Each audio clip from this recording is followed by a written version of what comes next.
नमस्कार दोस्तों, स्वागत है आपका स्टार ऑनलाइन स्टडी में। और हम बात कर रहे थे भारतीय राज्य व्यवस्था। और भारतीय राज्य व्यवस्था में हमारा जो टॉपिक है वो भाग 6 है। भाग 6 के अंदर विधानसभा हमारा चल रहा है। इससे पहले विधानसभा की संरचना और विधानसभा विधान परिषद की तुलना हो चुकी है। अब अगला हमारा टॉपिक रहेगा विधानसभा के कार्य एवं शक्तियाँ, यानी विधानसभा की शक्तियाँ क्या है और उसके क्या कार्य क्या है, उनके बारे में हम अध्ययन करेंगे। तो चलिए आगे बात करते हैं दोस्तों कि विधानसभा से संबंधित शक्तियाँ क्या है और कार्य क्या है। उससे पहले मैं दोस्तों ये बात बताऊंगा कि मैंने इसे अलग अलग 3 वीडियो में डिवाइड किया है। उसका कारण यह है कि परीक्षा में विधानसभा से संबंधित काफ़ी प्रश्न पूछे जाते हैं और वो 4-4 लाइनों के प्रश्न होते हैं जो समझ नहीं आते। इसीलिए मैंने इसको विस्तार पूर्वक समझाने का प्रयास किया है। अगर फिर भी आपका कोई भी प्रश्न हो तो आप कमेंट बॉक्स में लिखिए, आपको उसका उत्तर मिलेगा। और इस वीडियो से संबंधित आप कोई भी राय रखते हैं तो वो ज़रूर लिखिएगा, अच्छी बुरी। अगर आपको वीडियो अच्छी लगती है तो लाइक करना, शेयर करना, सब्सक्राइब करना।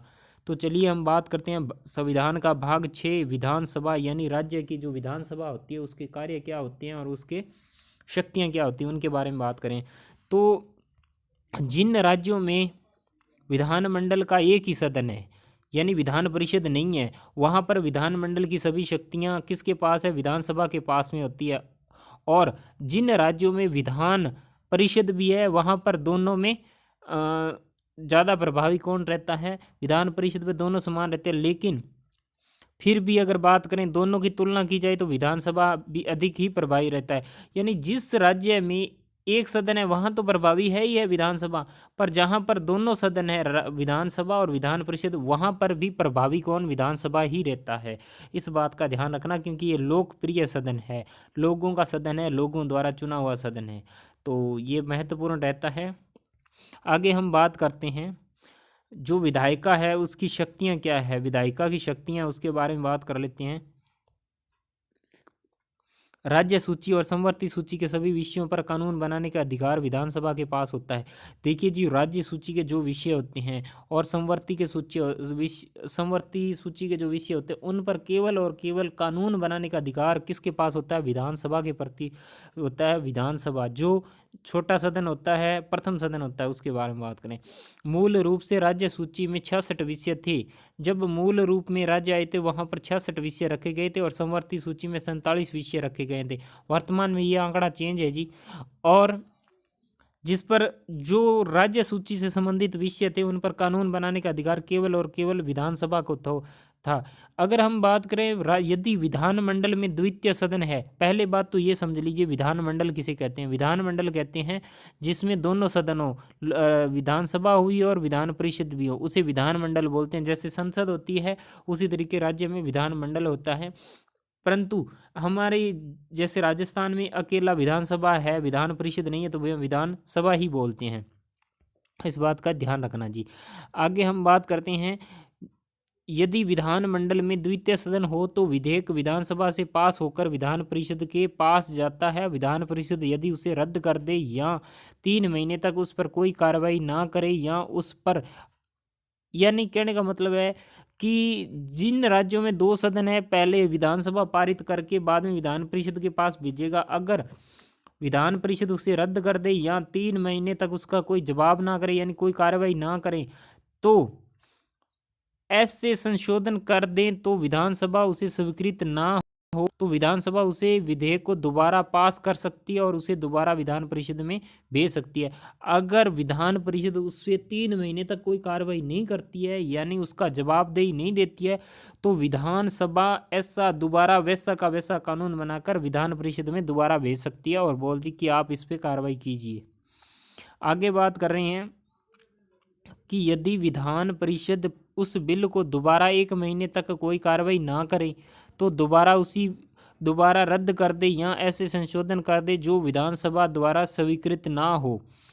अब जब ये कंडीशन होगी, उसने फिर वही कर दिया, 1 महीने तक कोई कार्रवाई नहीं की या ऐसे संशोधन कर दे जो विधानसभा को भाई जच नहीं रहे हैं, तो तीनों ही अवस्थाओं में यह बिल दोनों सदनों द्वारा पास समझा जाएगा। देखिए यहाँ पर प्रभावी कौन है? विधानसभा प्रभावी हो जाता है। अगर ऐसी कंडीशन हो जाती है कि जब वो पहले भेजा 3 महीने तक विधान परिषद ने कोई जवाब नहीं दिया या ऐसे संशोधन कर दिए या रद्द कर दिए जो विधानसभा के अनुरूप नहीं थे तो विधानसभा दोबारा से उसे वैसा कानून पारित करके विधान परिषद में भेज देगी। दोबारा भेजने के बाद में विधान परिषद 1 महीने तक कोई कार्रवाई ना करे या उस पर कोई संशोधन कर दे जो विधानसभा को नहीं सेट बैठते हों, तो वहां पर क्या होगा, दोबारा इसी इन अवस्थाओं के अंदर क्या होगा कि ये बिल पारित समझा जाएगा, यानी ये रुकेगा नहीं। इस बात का ध्यान रखना जी। आगे बात करें हम, ऐसे दोनों सदनों का एक सदन का पास होने के बाद बिल राज्यपाल के पास जाएगा। देखिए, जब दोनों सदन यहाँ एक सदन से पास होने के बाद यह बिल किसके पास जाता है, राज्यपाल के पास जाता है। वह उस पर अपनी स्वीकृति भी दे सकता है, उसे राष्ट्रपति की स्वीकृति के लिए भी रख सकता है, भेज सकता है, या उसे दोबारा भी विचार करने के लिए भेज सकता है कि आप पुनर्विचार कीजिए, उसके लिए भी भेज सकता है। और निर्देशों या बिना निर्देशों के सदन को वापस भी भेज सकता है। परंतु यदि विधानसभा द्वारा या विधानमंडल द्वारा उस बिल को दोबारा पास करके भेज दिया है तो राज्यपाल अपनी स्वीकृति देनी ही पड़ेगी। इस बात को ध्यान रखना, वो एक बार तो लौटा सकता है। तो ये थी विधानसभा की शक्तियाँ। अब है वित्तीय शक्तियाँ, वो कानून संबंधी शक्तियाँ थी, अब है वित्तीय संबंधी, यानी फाइनेंशियल पावर्स क्या होती है, पैसे संबंधी क्या शक्तियाँ, उसके बारे में भी चर्चा कर लेते हैं। विधानसभा का राज्य के वित्त पर नियंत्रण होता है। जो विधानसभा होती है वो राज्य के पैसा उसी के नियंत्रण में होता है जी, राज्य के वित्त पर। धन विधेयक केवल विधानसभा में पेश होता है। जिस प्रकार धन विधेयक केंद्र में लोकसभा में ही रखा जाता है, उसी प्रकार राज्य का जो धन विधेयक है वो केवल विधानसभा में रखा जाता है। वित्त वर्ष के प्रारंभ होने से पहले राज्य का वार्षिक बजट भी इसी के सामने प्रस्तुत किया जाता है। जो वार्षिक बजट पेश किया जाता है वो भी विधानसभा में ही प्रस्तुत किया जाता है। इस बात का ध्यान रखना जी। आगे हम बात कर रहे हैं, विधानसभा की स्वीकृति के बिना राज्य सरकार न कोई कर लगा सकती है और ना ही कोई पैसा खर्च कर सकती है। विधानसभा के पास होने के बाद जो धन विधेयक है विधान परिषद के पास भेजा जाता है। अब यहाँ बात देखिए है कि विधानसभा के बिना सरकार जो है उस एक पैसा भी खर्च नहीं कर सकती, इस बात का ध्यान रखना। और धन विधेयक को पास करने के बाद विधान परिषद में भेजा जाता है। विधान परिषद क्या करेगी, उसे 14 दिन तक रोक सकती है और कुछ नहीं कर सकती, इसका बात का ध्यान रखना। विधान परिषद के पास इतनी शक्ति नहीं है कि वो धन विधेयक को रोक दे। विधान परिषद चाहे तो धन विधेयक को रद्द करे या 14 दिन तक अपने पास कोई कार्रवाई ना करे तो भी यह दोनों सदनों में पास ही समझा जाता है, यानी विधानसभा प्रभावी रहती है। इसमें राज्यपाल की स्वीकृति के लिए भेजा जा सकता है। अब राज्यपाल की स्वीकृति के लिए भेजा जा सकता है, जिसे धन विधेयक अपनी स्वीकृति देनी ही पड़ेगी। राज्यपाल भी ऐसे नहीं उसे लौटा देगा, नहीं जी, उसे स्वीकृति देनी पड़ेगी।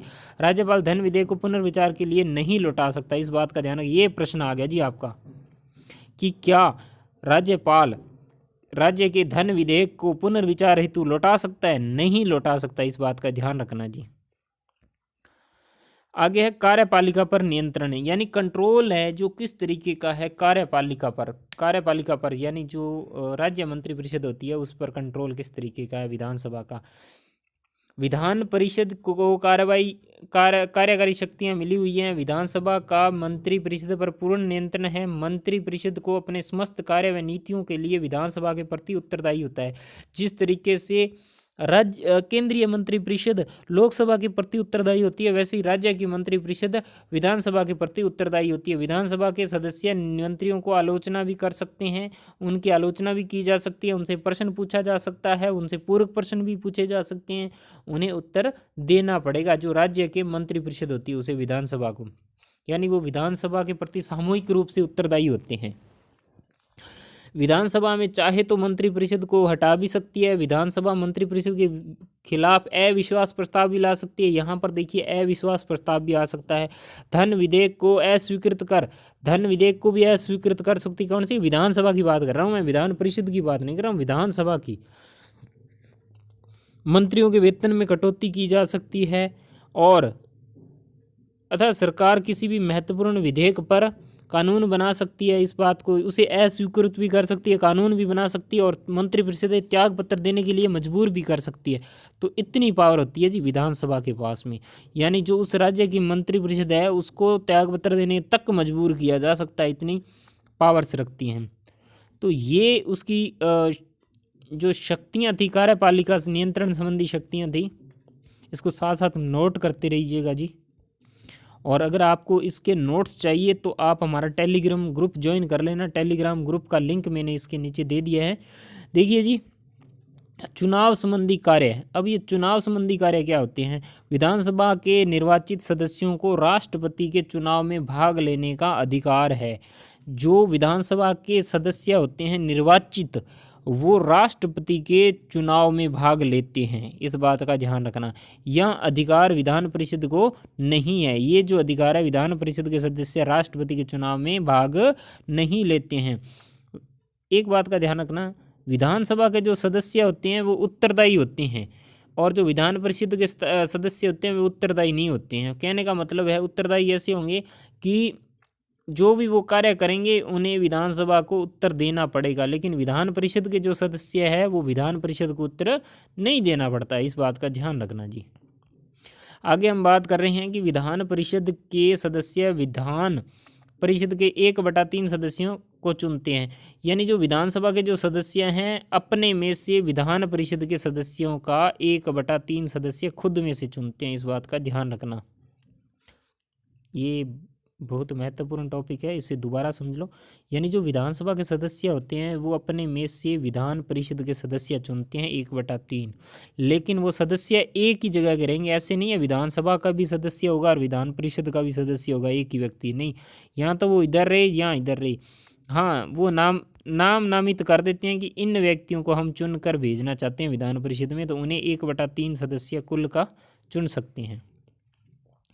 आगे हम बात कर रहे हैं विधानसभा के सदस्यों की राज्यसभा में राज्यसभा के प्रतिनिधियों को चुनकर भेजते हैं। देखिए, जो राज्यसभा में सदस्य जाते हैं राज्यसभा में, उन्हें कौन भेजता है? विधानसभा के सदस्य भेजते हैं।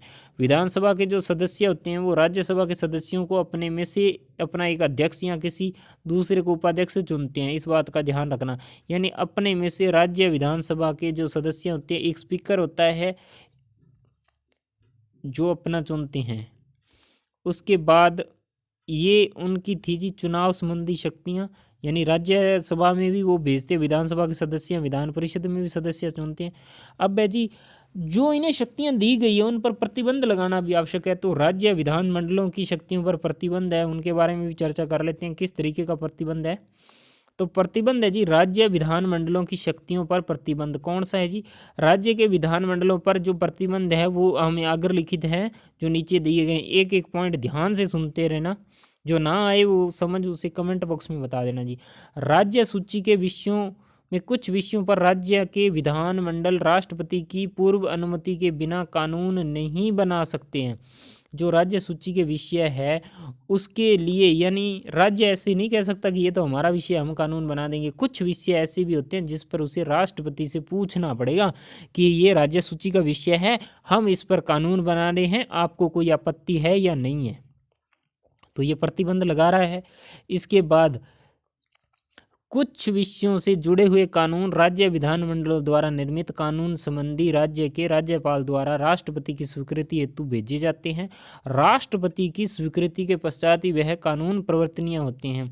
कुछ ऐसे नियम होते हैं जिसे राज्यपाल राष्ट्रपति के पास भेज देगा। राष्ट्रपति जब उस पर हस्ताक्षर कर देगा तब भी वो प्रभावी होंगे, उतनी देर प्रभावी नहीं होंगे। तो ये भी एक प्रतिबंध लगा रहा है, यानी राष्ट्रपति की स्वीकृति की उसमें प्रतीक्षा करनी पड़ेगी। आगे है, आपातकालीन परिस्थितियों में संसद द्वारा राज्य सूची के विषयों पर भी कानून बनाने के लिए स्वतंत्र है। यानी जब देश में इमरजेंसी लगी हो, आपातकाल लगा हो, तो उस समय केंद्र राज्य सूची के विषयों पर भी कानून बना सकती है। तब राज्य सरकार ये नहीं कहेगी ये तो हमारा विषय, आप कानून क्यों बना सकते हैं, वो बना सकते हैं। तो यहाँ पर भी प्रतिबंध लगाया जा रहा है।